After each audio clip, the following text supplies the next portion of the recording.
پرویز مشرف پاکستان کی تاریخ میں شاید ہی کوئی نام اتنا متنازع رہا ہو، ایک ایسی شخصیت جن کی میراث پر آج تک بحث ہوتی ہے اور لوگ دو حصوں میں بٹے ہوئے ہیں، کچھ کے لیے وہ ایک ہیرو ہیں تو بہت سوں کے لیے ایک ویلن۔ تو سوال یہی ہے کہ آخر سچ کیا ہے؟ کیا وہ واقعی ایک لبرل ریفارمر تھے جنہوں نے پاکستان کو ایک جدید ریاست بنانے کی کوشش کی، یا پھر وہ ایک آمر تھے جنہوں نے ملک کی جمہوری بنیادوں کو ہی کھوکھلا کر دیا؟ چلیے اس گتھی کو سلجھانے کی کوشش کرتے ہیں۔ دیکھیں، مشرف کے دور حکومت کو دو بالکل الگ الگ نظروں سے دیکھا جاتا ہے۔ ایک طبقہ کہتا ہے کہ وہ ایک روشن خیال، جدید سوچ رکھنے والے لیڈر تھے، جبکہ دوسرا طبقہ انہیں آئین توڑنے والا غاصب سمجھتا ہے، اور یہی تضاد ان کی پوری کہانی کا مرکز ہے۔ تو یہ سب شروع کیسے ہوا؟ بات ہے 1999 کی۔ کارگل کی جنگ نے اس وقت کے وزیر اعظم نواز شریف اور آرمی چیف پرویز مشرف کے بیچ شدید اختلافات پیدا کر دیے۔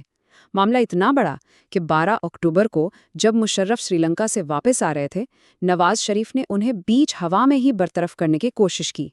بس یہی وہ لمحہ تھا جب فوج نے مداخلت کی اور ملک کا کنٹرول سنبھال لیا۔ اچھا، مشرف نے خود اپنے سیکشن کو کیسے جسٹیفائی کیا؟ اپنی کتاب ان دا لائن آف فائر میں وہ لکھتے ہیں کہ یہ کوئی بغاوت نہیں تھی بلکہ ایک کاؤنٹر کو تھا۔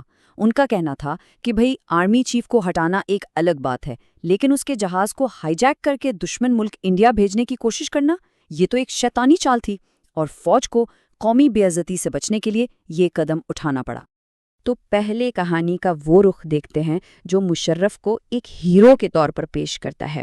اس میں ان کے دور کی معاشی ترقی اور سماجی اصلاحات پر خاص طور پر زور دیا جاتا ہے۔ معیشت کی بات کریں تو ان کا دور واقعی ایک ٹرن اراؤنڈ تھا۔ ذرا تصور کریں، 2000 میں پاکستان میں فورن ڈائریکٹ انویسٹمنٹ صرف $20 ملین تھی، اور 2007 تک یہ بڑھ کر $5.6 بلین تک پہنچ گئی۔ یہ ایک بہت بڑا اچھال تھا۔ تعلیم کے میدان میں بھی کافی بہتری نظر آئی۔ ان کے دور کے شروع میں ملک میں خواندگی کی شرح 42% تھی، جو ان کے جانے تک 54% ہو گئی۔ ان کے حامی اسے ایک بہت بڑی کامیابی مانتے ہیں۔ اور بات صرف یہیں ختم نہیں ہوتی، اصلاحات کی ایک پوری لہر آئی۔ ہائر ایجوکیشن کمیشن یعنی HEC بنا، متنازع حدود آرڈیننس میں ترمیم کر کے ویمن پروٹیکشن ایکٹ لایا گیا، میڈیا کو ایسی آزادی ملی کہ پرائیویٹ ٹی وی چینلز کا ایک انقلاب آ گیا، اور سائنس اور ٹیکنالوجی کی فنڈنگ میں تو 6000% کا ناقابل یقین اضافہ ہوا۔ یہ وہ کام ہیں جن کی وجہ سے انہیں ایک مصلح یعنی ریفارمر کہا جاتا ہے۔ لیکن ہر کہانی کے دو رخ ہوتے ہیں۔ اب چلتے ہیں کہانی کے دوسرے اور زیادہ تاریک پہلو کی طرف۔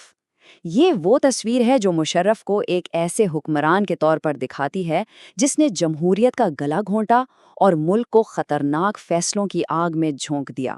9/11 یہ وہ واقعہ تھا جس نے نہ صرف دنیا کی تاریخ بدلی بلکہ مشرف کی صدارت اور پاکستان کا مستقبل بھی ہمیشہ کے لیے بدل دیا۔ امریکہ کا الٹیمیٹم بالکل صاف تھا، یا تو آپ ہمارے ساتھ ہیں یا ہمارے خلاف، بیچ کا کوئی راستہ نہیں تھا۔ امریکہ نے کچھ صاف مطالبات سامنے رکھ دیے۔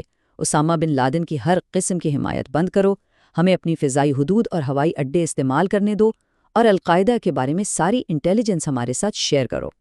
مشرف نے یہ سارے مطالبات مان لیے، اور یوں پاکستان دہشت گردی کے خلاف ایک ایسی جنگ کا حصہ بن گیا جس کی آگ آج تک ٹھنڈی نہیں ہوئی۔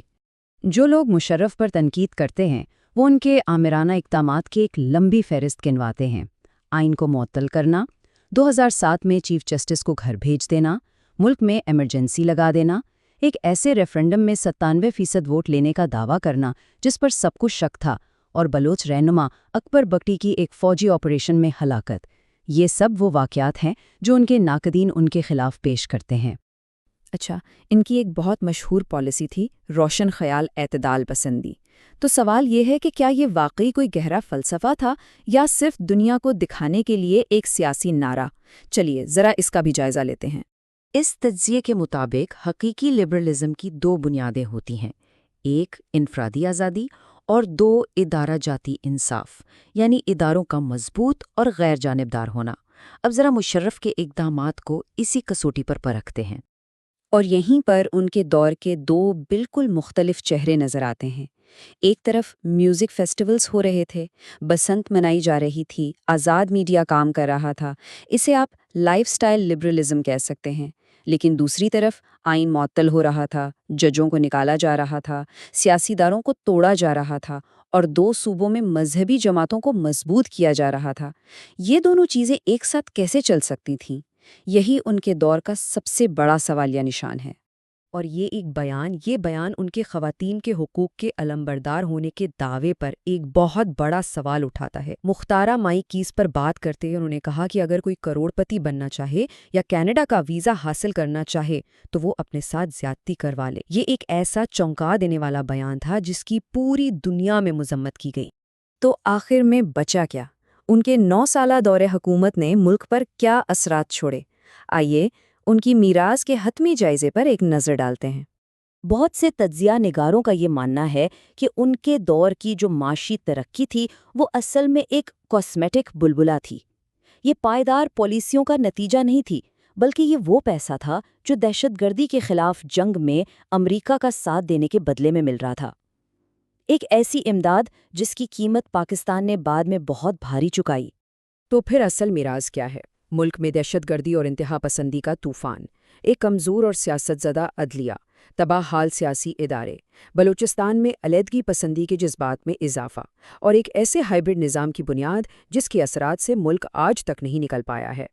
اور شاید سب سے بڑی ستم ظریفی یہ ہے کہ جب اسی مشرف کو غداری کے مقدمے میں سزا سنائی گئی تو وہی سیاستدان جو آج دن رات جمہوریت کا راگ الاپتے ہیں ان کے دفاع میں سب سے آگے کھڑے تھے۔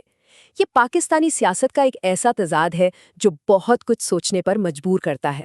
اور آخر میں یہ ایک سوال کہ ایسا کیوں ہوتا ہے کہ آمرانہ شخصیات اقتدار سے ہٹنے کے بہت بعد بھی مقبول کیوں رہتی ہیں؟ یہ ایک ایسا سوال ہے جس کا جواب صرف پاکستان ہی نہیں بلکہ دنیا بھر کے بہت سے معاشروں کو تلاش کرنے کی ضرورت ہے۔